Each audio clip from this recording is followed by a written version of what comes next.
We are live. We're gonna give a second for the children can come on. You laughing at my theme song? The fact you call them children, I love it. You better get your life.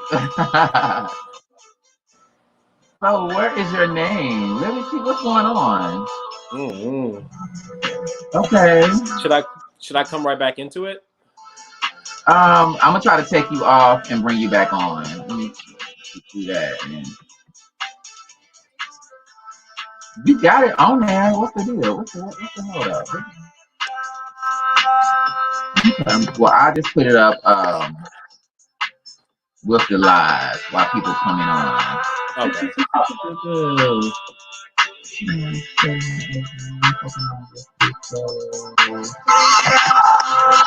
Oh, there you go. Oh, okay. Did I do that? Oh, okay. So. Oh, okay. I know what I pressed. Good evening. Welcome to another episode with Talking Live with Reco. I am with one of my designer peers, Mr. VENNY. We rehearsed this. I'm gonna mess it up. We rehearsed it. Why you can't have no easy name like Brown? Something easy like Cook. VENNY Cook. Etienne. Etienne. What is that? It's French. Really? My parents are from Haiti. Yeah. Okay. Your parents are from Haiti. Okay. Cool. Yeah. Cool. Okay, I got it. Okay. Cool. So each week we come and talk to our viewers. I like to call them young fashion moguls about fashion, and mainly Black fashion. Because I think most people who know me, a lot of people are afraid to interview with me because they already know that I'm so for the people when it comes to yes, a very vocal way when it comes to us being in the industry, because I just simply feel that we're underdogs, and I just keep it 100 and be very very very Adrian Holyfield, you be on here every week ready, and Adrian signed up for my Fashion Mogul workshop class, which is free, so you can sign up on houseofchappelle.com. But we finna roll on. VENNY had the experience to do this last season with Project Runway, and I have a love-hate relationship with Project Runway, because them hoes keep on asking me to come try out and be like, we're not gonna use you this year. And literally, I tried out 8 times, and I told them, I was like, you know what? I'm a grown man. I'm not 30. I'm not 29 no more. So you know what I'm about. You know what I give on television. If you're gonna use me, you're gonna use me. It's too many other shows out there that's calling my line. Let them know, Reco. So tell us about the Project Runway experience. Wow. I mean, they already aired another season of Project Runway since our season, so it feels like it was eons ago. But it was a good experience. I mean, I think overall, and you could attest to it too, because you were on, a fashion competition show as well. It just kind of builds your credibility in some kind of way, or it at least enlarges your fan base. Mm-hmm. It's not necessarily that it may not change your aesthetic or change you as a designer, but it allows you to, I guess, have doors that may have been closed, or maybe having to send so many other emails, and now they'll finally respond because you could, kind of attach that to what you've done. Maybe.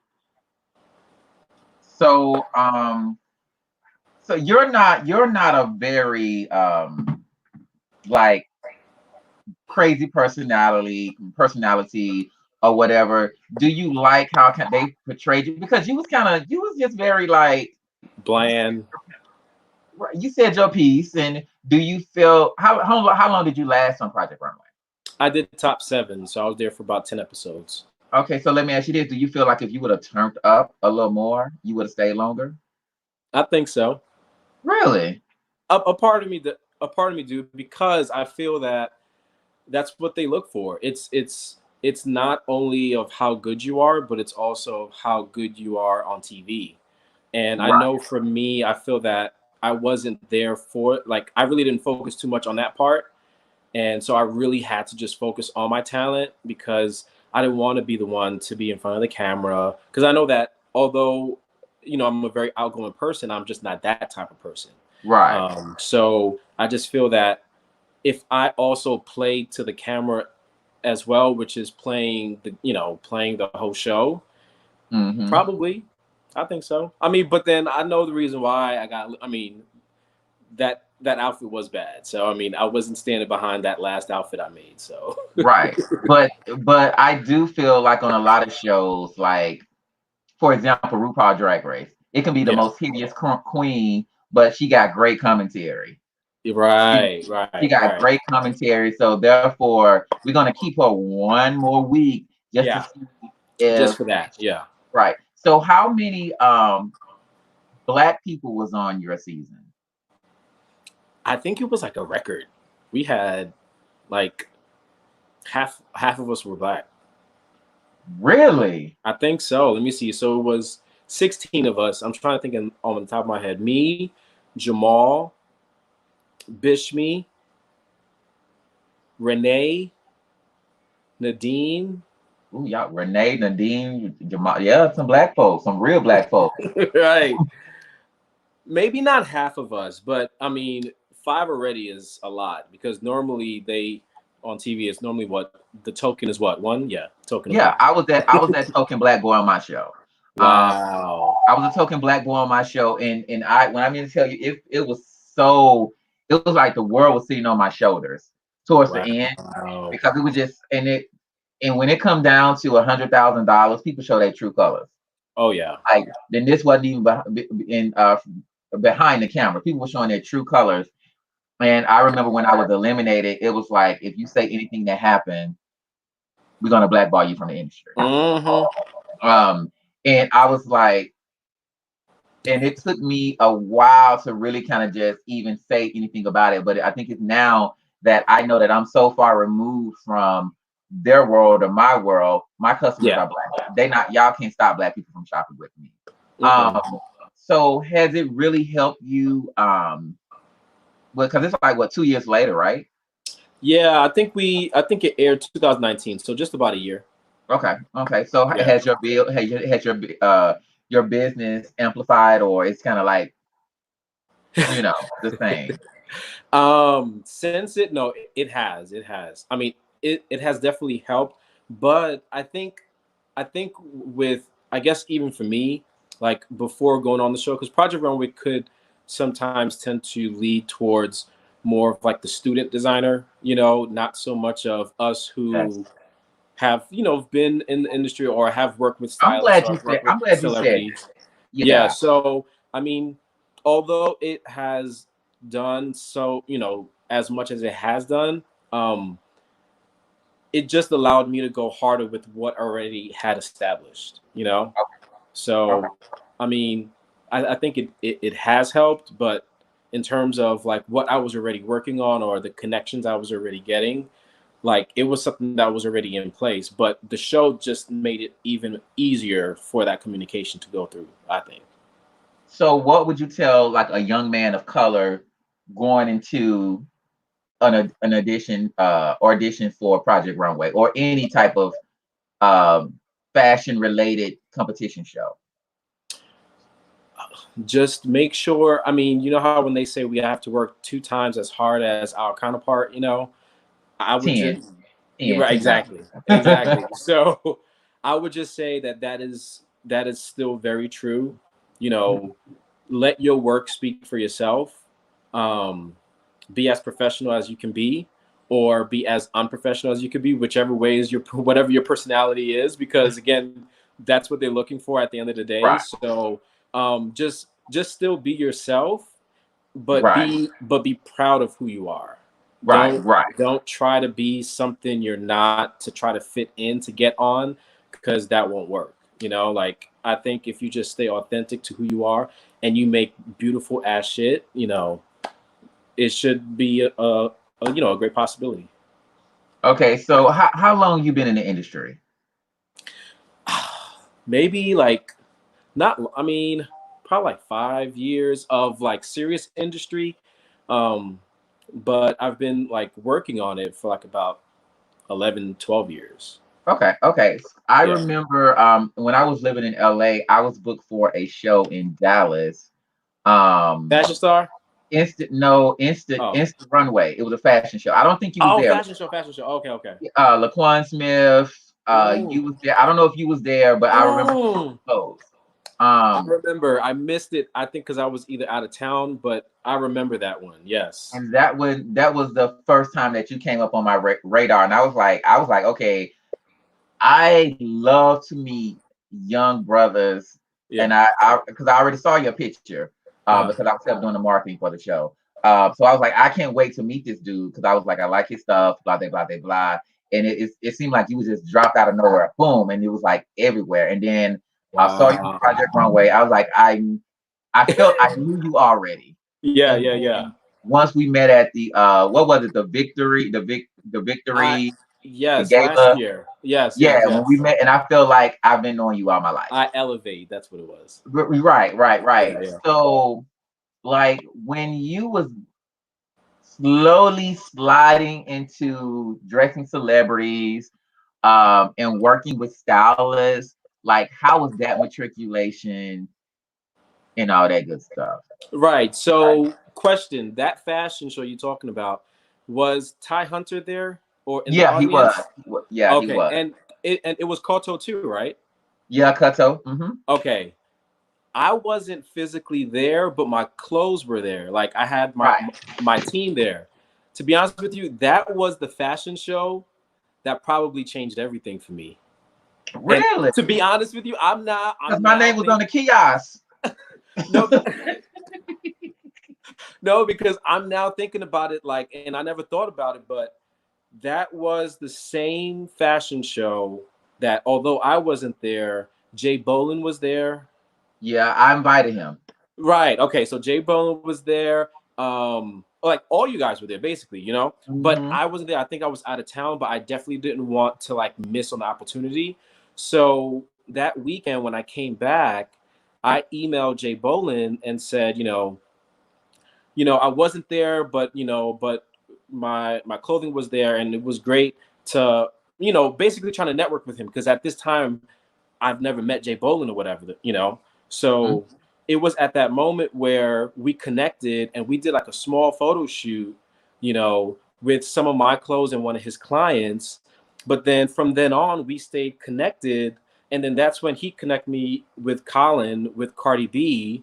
And then that's how the whole coat situation, when she wore the coat, and then that kind of just opened up more doors. So it's like, to me, I feel like all of this stemmed from that fashion show when I was able to connect with fashion industry people like like you and and Jay Bolin and Ty Hunter. So that's really how it all started here in Dallas, I'll say. And see, I have a friend that she was on last week. I always tell her that she needs to collab more. She's a plus size designer, and Mm, you just never know what's going to come out of a collaboration. You just never know, and yeah. especially when you collaborate with people that's on your same level. That's on Right. the same level. The clothes just look is just as good. You guys can share clientele because we share the same clients, some of the same clients. Yeah, yeah. Um, and it's always a plus when you're constantly moving up the ladder because I always tell them, look, what worked for them don't always work for us. So we just kind of make our own little way and make it work for us. Right. Um, so like even with the Colin, working with Colin and let me give you guys a background on me and Jason Bolin. Jason Bolin is like my little brother. We've been friends since the beginning. I knew Colin when he was an intern. He's been over my house in Atlanta, and in LA.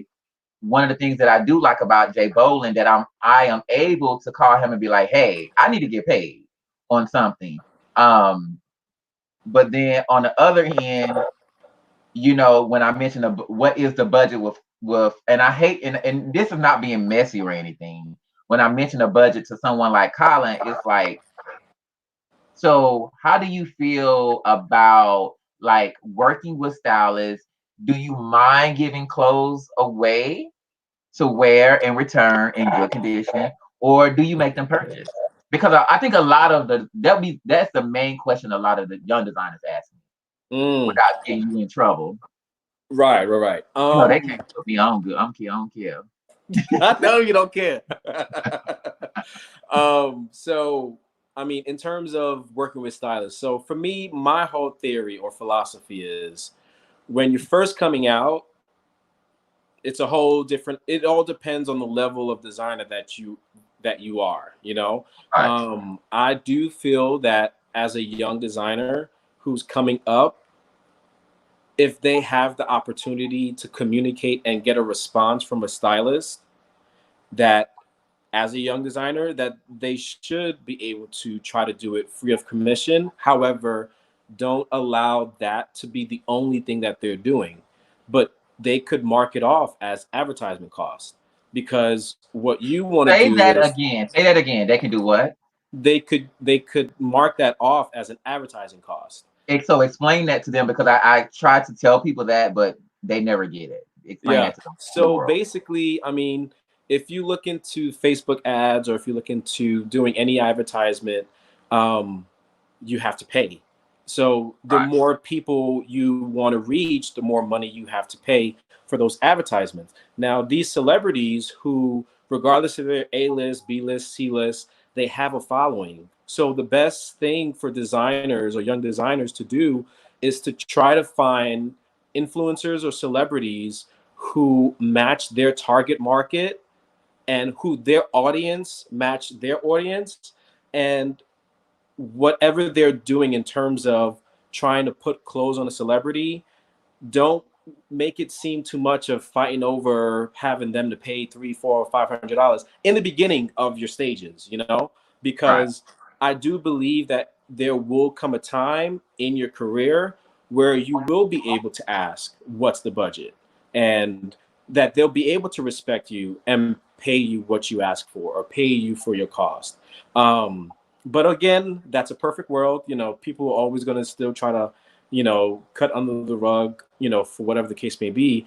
But I do think that in the beginning, it's always best to look at those opportunities, not so much as an immediate profit, but more as an expense for the business. So Right. if Right. if it took you about $200 of worth of fabric, 20 hours of time. So let's just say it took you about $450 to $500. You could put that down, like when you're doing your taxes for your business or whatever the case may be, put that Mhm. as your expense, Okay. because that's pretty much what it is. So how old are you, Vinny? If you don't mind me asking. 33. Okay. No, one of the reasons I asked that is because you're 33 and I'm 42, about to be 43. So we got about a Wow. 9.5 year difference. So I explained to the children that when I started, it was all about what's your budget. It wasn't even the girls that I worked with, from the Candy Bird to the Janelle Monáe to the Toni Braxton. It was never give me, give me, give me. It's more like a millennial thing. So it's just a point that, like, even now dealing with the Megan Thee Stallion, because everybody has called me. So it's almost now, it's like when I ask, well, what is your budget? It's like it becomes offensive. Um, and I'm a firm believer in to stand your ground, because Yeah. luckily I'm just in a situation to where I can kind of care less if somebody wear my clothes or not, because I got a whole bunch of miscellaneous people that are doctors and lawyers are wearing my clothes. So, but it does something to you when you see a Kelly Rowland in something, or a Michelle Williams, you Yeah. know, and if it's a certain celebrity that fits my brand, it works. But me and Jason Boland work well together. I can call Jason Boland like, okay, I gotta pay so and so. I need a client. Like, send me somebody right now, like in the Yeah. next 2 Yeah. days. Like, okay, I got you. So we have that type of relationship, like we're brothers. Yeah. Um, so for you guys that are listening, you know, you got to do what work for you. If you're getting into the business, you can't I say this because you're getting into the business and you have all your entities set up as a professional business. Because that's what I did. I had a showroom at 20 something. I had a website. I had all this. So when people came to me, it was like, okay, girl, let me know what you want on the website. So I was able to charge. But if you are kind of starting from scratch, doing a whole nother project, maybe that like can help you. But I just tell people that Georgia Power it don't operate on likes, because if they did, baby, baby. So okay, so moving on to the what's going on now with the pandemic of the world, and I knew you showed at Fashion Week. Yeah. We was actually going to show them the same show, but I had to Yeah. back out because my ideas be so big, and I was like, I would go broke. And I'm gonna tell you, if I would have showed in Fashion Week, I would have spent all of my money and would have been Yeah. I would have been walking the streets for No. real right now. So you showed in Fashion Week. How do you think like the fashion shows are going to change moving forward? Like, will it ever be another Fashion Week again, or can you just in your studio turn on your cell phone and just broadcast it to all your followers? I know. I mean, because I even look at it as how the fashion shows were 20 years ago and Mm-hmm. how it has changed since now. And then now trying to think of, okay, so what is the new transition, or what will be the new fashion experience? Because fashion has to at some point be tangible, that you have that you can touch, or experience, because that's the whole point of the fashion show. It's like that's the time where us as designers could, whatever ideas, whether it's just, even if it's just the soundtrack or the makeup inspiration, like we want to see it come to life, and that's where we do it at the runway shows. What will this new stage be now, being that this, coronavirus has just completely changed the way we've operated in the past 2 months?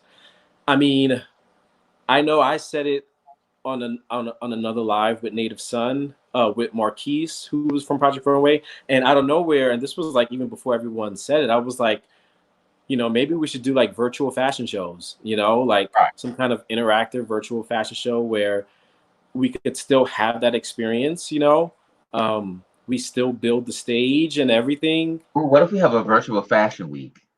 That's what I'm saying. Yeah, like a I like. virtual fashion week. Oh, that would And be dope. then, That would be dope. and like, it's basically like seeing it on live stream, how a lot of the big brands have done, like Gucci. You could live Mm-hmm. stream and see their fashion show. It's just, instead of actually having people there, we're still doing it that way, and we could still Right. even make it exclusive to where it's only given to the buyers. Still, it's only given to the celebrities, where we give Right. them an access code, or I Okay. don't know. Yeah, that's a great idea. I want everybody to see mine because I have a price line from $20 on up to $2,000. You're like, So I so want bring it on I in. want I want everybody, all the hood. You know what? Come on Says in. right. I want everybody to see my stuff. Uh, and people are really liking the idea. They're actually hearting the on Facebook, and they're also on YouTube. They're saying that will be extremely amazing. Extremely amazing. So, so what are you doing now to make a living? Hmm. Because we talked to Sergio about 2.5, 3 weeks ago, and he pretty much had like almost a $500,000 worth of, probably $1 million worth of orders, and everybody canceled from his New York Fashion Week collection. Yeah, I mean, it was real, and like you and I were both at that show. Like that was Right. an amazing show, and I, just ooh, to, I felt like that was my son, my baby. I'm just saying, I was just like, I was emotional. I was so excited. It was his very first, New York Fashion Week appearance, and then for this to happen, I was just like. But Sergio is strong, and I'm pretty sure he has already a strategic plan that's that he's working on.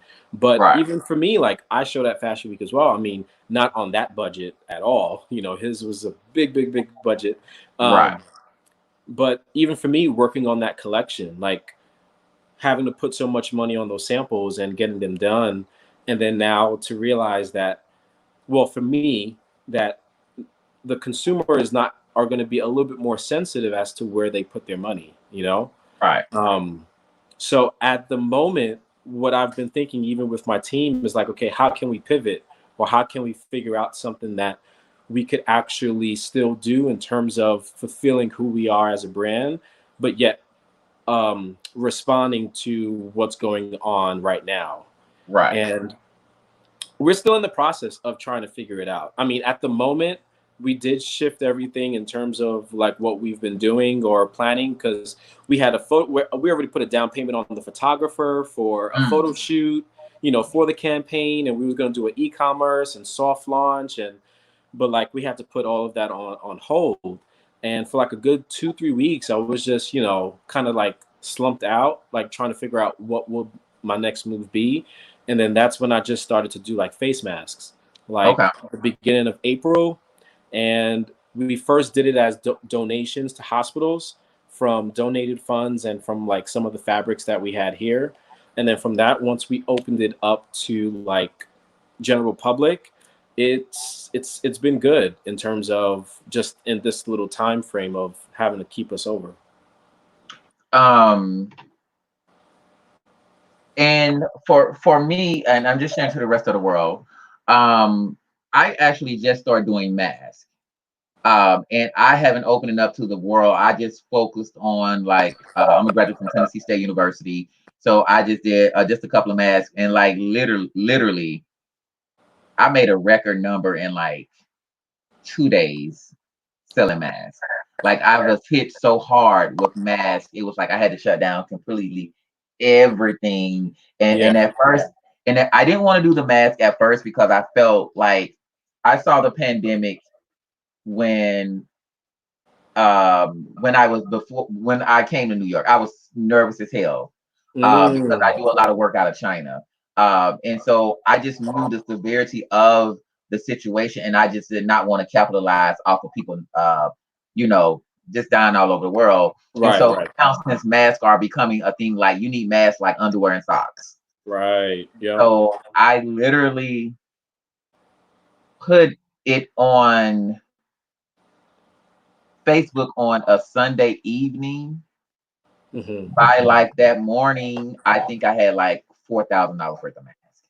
Wow. Uh, and that was a week ago. Um, and I was like, Yeah. damn, if you can't go to Bella Noche's, then where the hell can you go? So, so now being that mask is like a turtleneck or a polo, I'm making masks. Yeah. And I don't feel so guilty. Because for me, this fashion thing has not always been about the money, but Right. it has been about the money.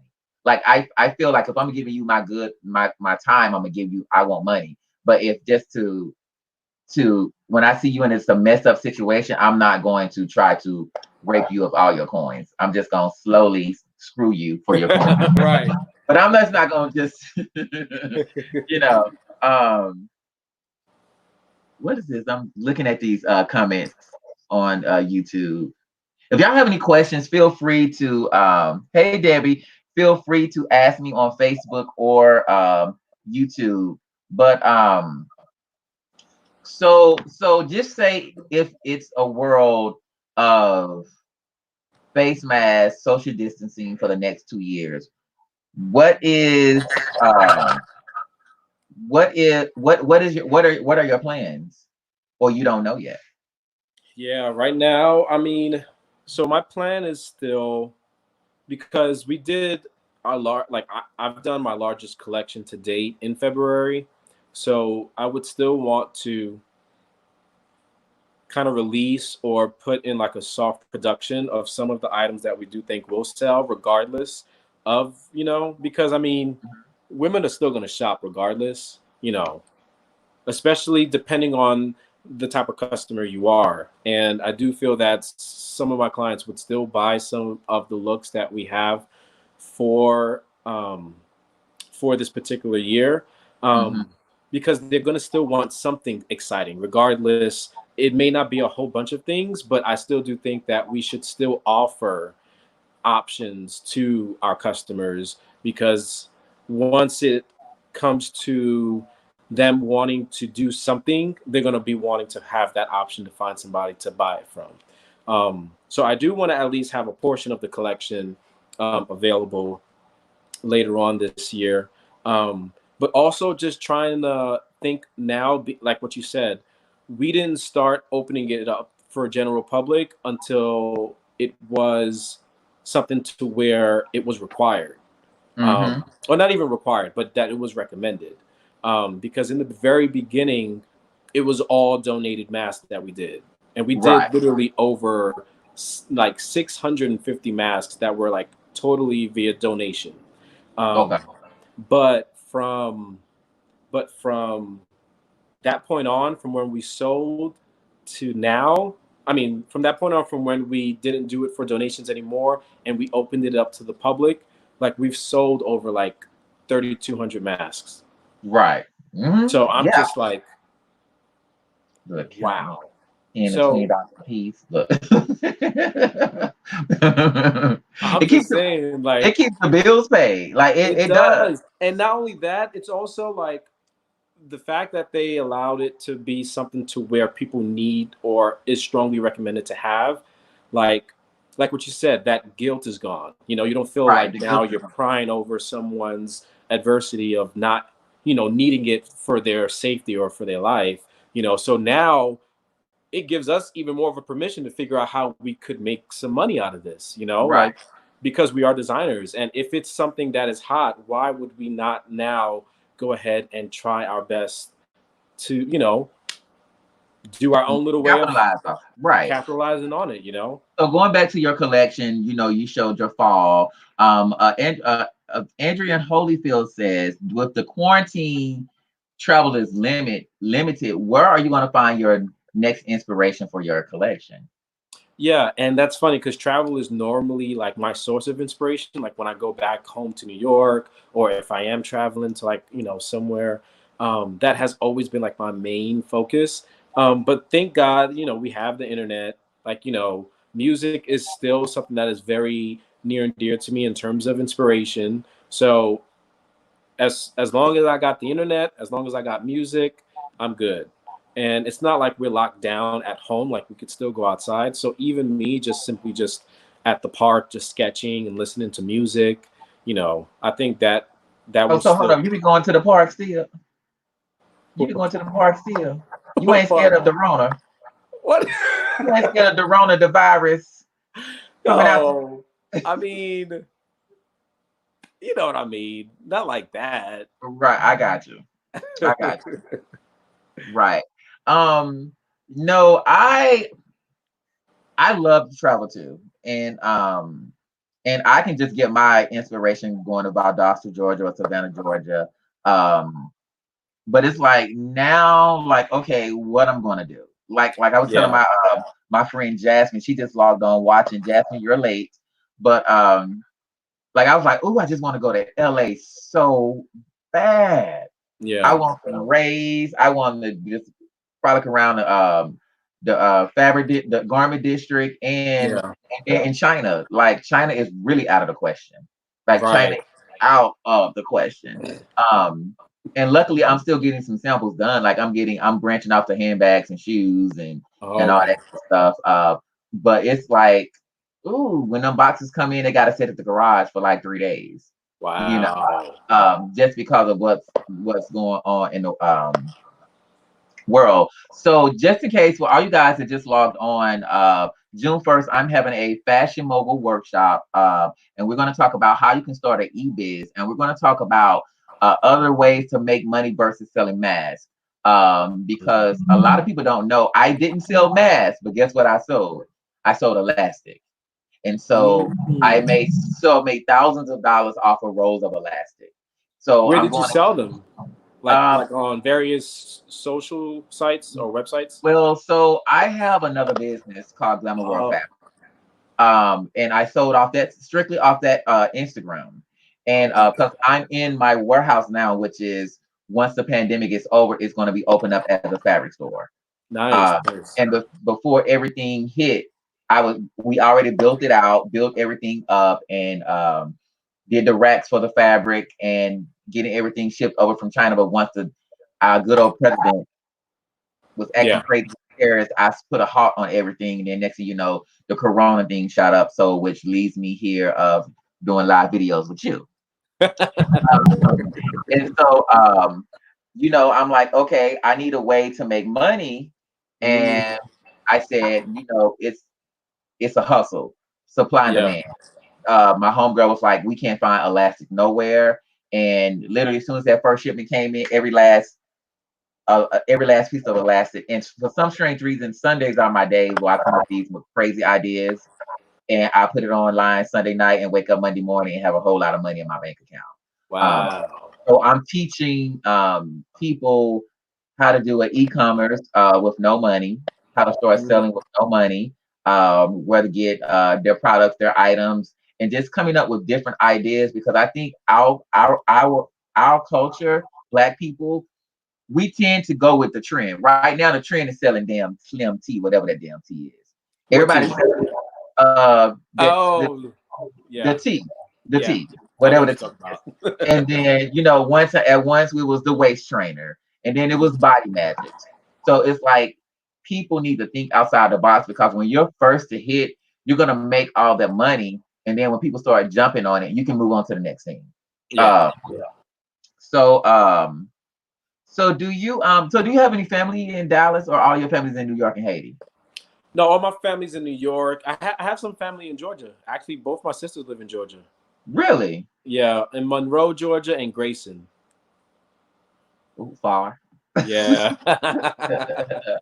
So what do you think the next 10 years will be for Lavinity, your line? Oh wow. Woo. I mean, pre pandemic, we had a business plan, set aside and everything. But now with this pandemic and having to see how things have changed in terms of, I mean, just the activity on our website, like it's only masks that people are buying. They're not buying any clothes, no t-shirts, no nothing. Like they're just buying masks. So, I mean, 10 years from now, what I would hope to have is, I guess, just, I mean, because even 10 years from now, I'm thinking of like brick and mortar stores not even really being the thing. Like Hmm. it's really all going to be e-commerce. Um, Hopefully to make millions of dollars of sales and hopefully employ, have a big employment staff. Hopefully build a factory in Haiti, because that was always a dream of mine to do. To have, because I have like my sister's husband has like great connections with construction out there, so that's something It's that I really would cheap. love. Super cheap. Right, and just to provide employment and We may need to go in half on that with a building. okay, Low, all low right. key. I'm really down for that. Do you remember Herbie Lovebug? No, who's that? He's the producer that found Salt and Pepper, like old school producer, Okay. back in the day, and he's really really big. He's like super duper. He's from Haiti. He's super duper famous. A good friend of mine used to be his accountant, Mhm. and she travels down. She traveled down there a lot, and she still works with him on certain things. So she has a connection with Haiti, and she always tells me that Haiti is like the next thing. Me and Jasmine always talk about, we got to let go of that trade with China before Mm. we get shut down, period. Um, and so, and I was thinking like other ways where we can get our stuff made versus flocking over to China. So one of the questions that I asked Sergio is, do you feel that the with the virus going on, Neiman Marcus is closing, J. Crew is closing, TJ Maxx is closing, um, There's another one I forgot. Is it what else? Macy's or something? No, no, no, no, no. Macy's been almost one foot out the door for the past 7 years. Have So like we a just cat gonna of say nine Macy's, lives. right? J.C. Macy's Penney. gonna be next. I think it's J.C. Penney. Oh, JC Penney. So now, do you think it's going to be like almost like an equal playing field with them versus us, and them meaning the white folks versus the black folks? We just gonna keep Yeah. it real. I You think mean, in house so? okay. Huh? In house so? No, I mean, I think in terms of they're going to realize that the dollar is going towards the independents, you know, like the independent artist and everyone who's doing it on their own, which is why I feel like brick and mortar stores and like physical locations that are like these big giants that used to be like the Bible in terms of like the fashion industry Mm-hmm. are are gonna now want to reach out to creatives of minorities to find out what's going on in their community. You know, Right. because the only way that they could try to reach out to the people who are buying is to follow or get from, I guess, the designers that are catering to them. Right. Right. Because their old model of doing business clearly is not working. You know, It's- clearly it's not working or have not worked Look. because because if because if it was working, then they would have found ways to still, even in the time of crisis like COVID, find ways to make sales, you know, Right. Right. or find ways to sustain themselves. And I do think that even with after everything is done in terms of the pandemic and things come back to life, that the minorities, the blacks, you know, all of us, like in terms of creatives, the millennials, everyone, they're gonna in terms of finding ways to make their voices heard. I feel Mhm. like they're gonna be able to do that, and everyone's gonna be watching, like all of us. I I feel like this. Okay, so let me give y'all a little recap on when I made the bulk of my money. And I'm gonna talk about this in my fashion mogul workshop. But I'll just go ahead since we got a couple of minutes or whatever. When we had the recession back in '08, '09, 10, 2000, Mhm. that was when I did the fashion show. And then because I moved home because I was pretty much went flat broke. I moved home. I got a call because I was planning on moving to LA.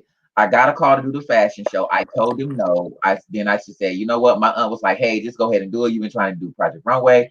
Just go ahead and do it." Got on there, showed my ass, did really well, top four. Um, I can't. I moved back to Atlanta and opened a brick and mortar. Mm. I opened a brick and mortar. And then I noticed, and this is when Obama came into office, black people really started buying from black people. Like, Mm. people joke with me by selling a stretch dress, the little two seams and sleeves, but I was pulling. Let them know. Let them know. Oh, I don't even want to. They may try to shoot me. They may try to come rob me. Like literally, my highest grossing year on sales was like 650,000. Wow. Easily. Wow. Um, But I was working my ass off. Yeah, you were hustling for it. I fell in love and lost all that shit. That's another story. But Oh. but but the moral of it is that I think now, since this is really hitting a lot of people globally, I think people are really going to take a real strong interest into the Sergio Hudsons, into the Laquan Smith, into the Lavinities, and the House of Chappelle.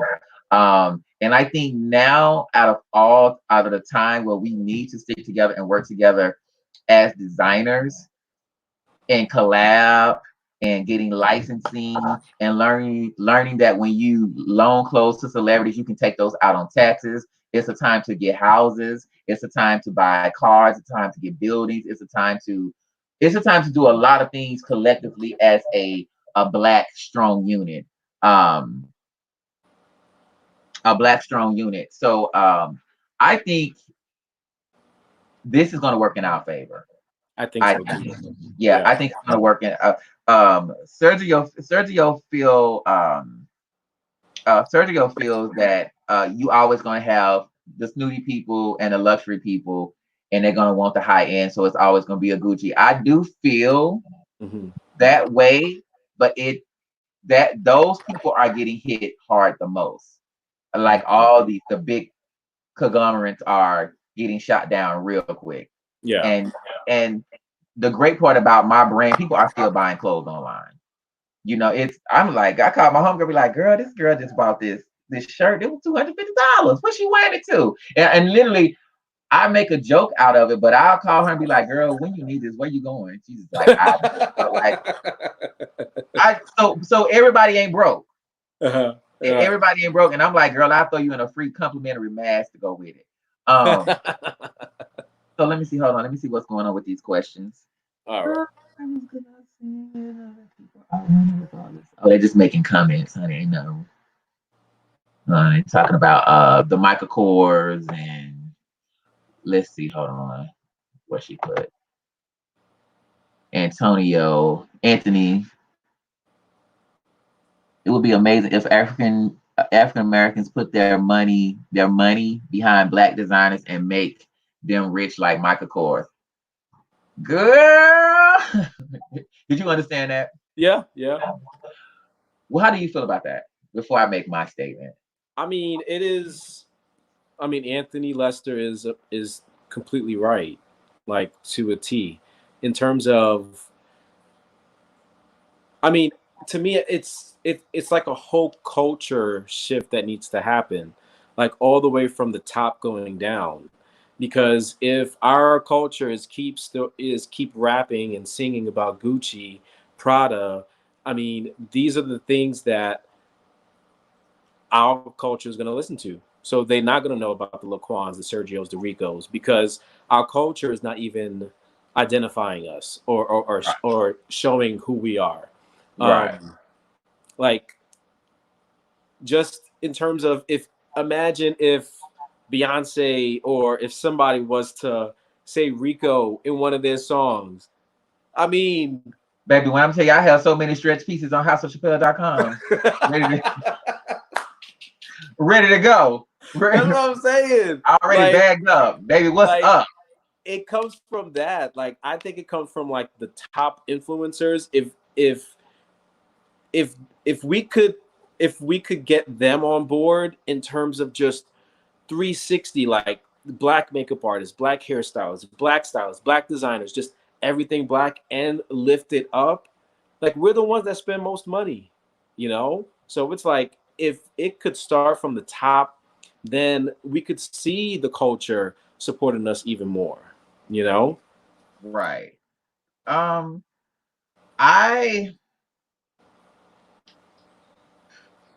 think it could happen. Just like you said. But it has to be a mutual respect across the board from A to Z. I get a lot of questions about the little guy Shane Justin in Miami, in Fort Lauderdale. That what is his Shane Justin? I guess it's I from the looks of it. I mean, you never know. It looks like he has $1 million brand.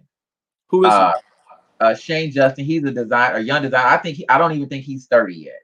wow. And beautiful store. He's opening up a store in Atlanta, opening up a bar.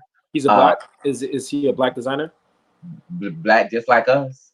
Oh wow. He caters to very what millennials, what Miami is about, the strippers, that girl, the booth, the body with the body. Oh wow.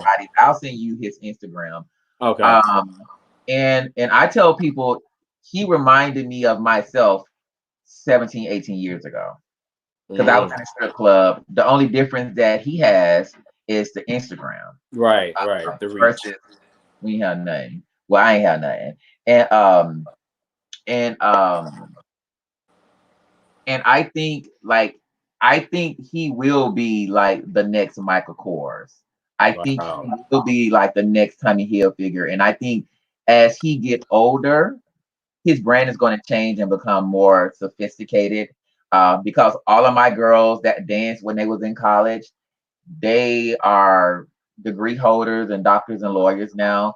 So, but back to the statement that Anthony Lester said, I think it could happen, but it just got to be a respect level, and even when it comes to the money, stylists pay us. Yeah. We know you get paid. Pay Right. us. They have the You budget know. for it. And it's just like this even doing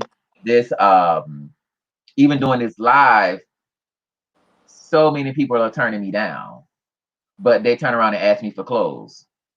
Mm. So, girl, guess the answer. Guess what the answer is going to be next time when you slide in my DM asking for a blouse or a dress, or it's gonna be no. You know. But so you have any words of wisdom for our young fashion moguls that are watching? Yeah, don't be discouraged at what's going on right now. I mean, we're definitely at a different time than we have been in the past in terms of this whole pandemic. But if you truly love what you do, just work hard at it. Always try to be the better you each day, and you should be good. I mean, just focus hard on. I mean, I'm very strong on in terms of like quality over anything. If you have great quality, then that's what gets you noticed. Definitely by stylists, by anyone, by clients, and let your quality shine, and you should be good. Where you at? Because I like that artwork in the background. That's your home or your studio? Oh, I'm home. Yeah, this is my Okay, home. that's a nice piece of art. What is that? Um, Yeah, I got it from. It's an artist that's in this building as well. He made it about like 5 years ago or something like Oh, that. that's dope. That's dope. That's Yeah. dope. So, you guys, that's a wrap for us. Make sure you guys check me out next week. I do not know who I'm interviewing next week, but it's going to be a surprise for you and for me. And make sure you sign up for the Fashion Mogul Workshop. I think we have about 400 people that has signed up for the class. It's going to be absolutely amazing. It's going to be fun. You know me, I don't take none of this shit serious. So we always gonna have a kiki. We're gonna drink cocktails, and you're gonna learn. Let's just put fashion out the door. We're gonna talk about business. We're gonna talk about business and how you can make money. I don't care if you selling your toenail clippers or your pantyhose or your old shoes. We're gonna be talking about making money.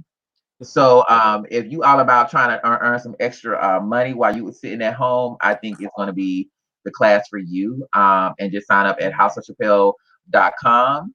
And once again, I want to thank you, Vinny. And,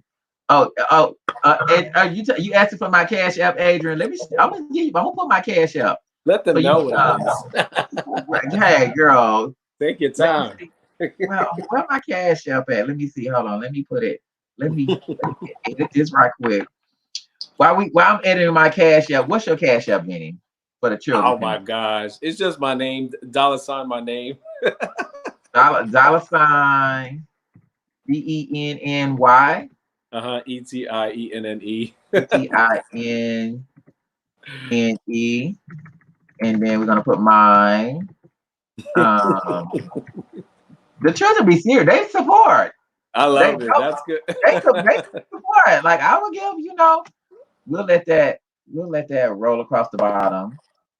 Oh, okay, yeah. That's go for our cash apps right there. I spell your name right, your last name Yep. right. Yep. Okay. Okay. So once again, thank you guys for logging on and listening to this word. Um, I've been doing talking live with Reco for like a number of years now, and people probably be like, "Oh, he's just doing that because it's just a pandemic." And he's no, I've been doing this for a long time, and I think my ultimate goal is to educate people in our community about the business of fashion. I never have taken pride of being the best fashion designer, but what I do take pride in is making strategic business decisions that can help catapult my career to the next level. Whether it's selling masks, whether it's selling flip flops, whether it's selling whatever, I am.